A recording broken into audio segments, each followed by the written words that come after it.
Hi friends, നമുക്കിന്ന് ഈ ചൂരമീനൊന്ന് അച്ചാറിടാം.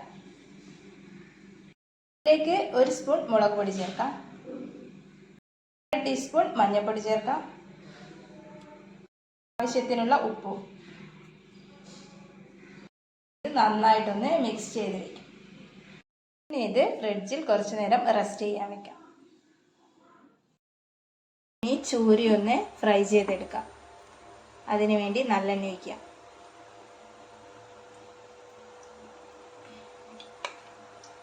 ഇതിലേക്ക് ചൂര ചേർക്കാം.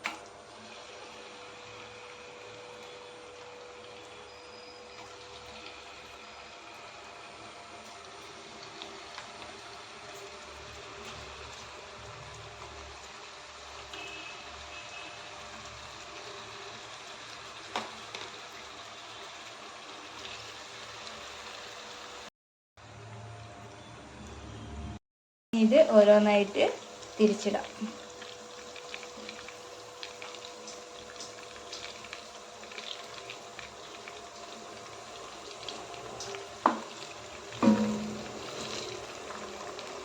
ഞാൻ മൊത്തം തിരിച്ചിട്ടിട്ടുണ്ട്. ഇനി ഇവിടെ ഫ്രൈ ആയിട്ടുണ്ട്. ഇനി കോരി മാറ്റാം. വെളുത്തുള്ളി ഇടാം.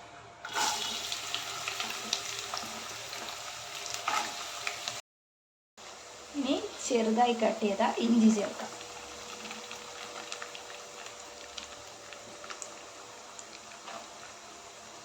ഇത് നന്നായി ഒന്ന് വഴറ്റിയെടുക്കണം. കറിവേപ്പില ചേർക്കാം. പച്ചമുളക് ഇടാം.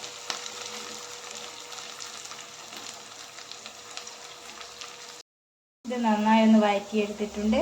ഇനി നമുക്ക് പൊടികൾ ചേർക്കാം. മുളക് പൊടി, കുറച്ച് മഞ്ഞൾപ്പൊടി, മല്ലിപ്പൊടി,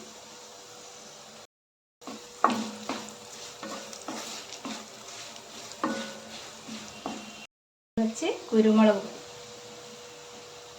ഉലുവപ്പൊടി ചേർക്കാം, കായപ്പൊടി. ഇതിലേക്ക് വിനാഗിരി ഒഴിക്കാം. ആവശ്യത്തിനുള്ള ഉപ്പ് ചേർക്കാം. അച്ചാർപ്പൊടി,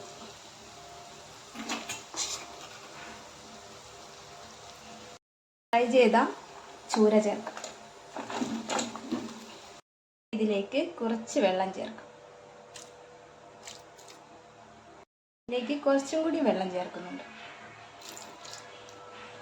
ഇവിടെ അച്ചാർ ഇവിടെ റെഡി ആയിട്ടുണ്ട്. ഇനി ചൂടൊക്കെ തണിഞ്ഞതിന് ശേഷം ഒരു ബോട്ടിലേക്ക് മാറ്റാവുന്നതാണ്. 2 ദിവസം പുറത്ത് തന്നെ വെക്കുക. എന്നിട്ട് ഫ്രിഡ്ജിലേക്ക് മാറ്റിയാൽ മതി. അപ്പോൾ എൻ്റെ ഈ അച്ചാർ എല്ലാവർക്കും ഇഷ്ടപ്പെട്ടിട്ടുണ്ടാവുമെന്ന് വിചാരിക്കുന്നു. എല്ലാവരും ഒന്ന് ട്രൈ ചെയ്ത് നോക്കുക. എല്ലാവരും എൻ്റെ ചാനൽ സബ്സ്ക്രൈബ് ചെയ്യാനും ലൈക്ക് ചെയ്യാനും ഷെയർ ചെയ്യാനും മറക്കല്ലേ. അടുത്ത വീഡിയോ ആയിട്ട് വീണ്ടും കാണാം. താങ്ക്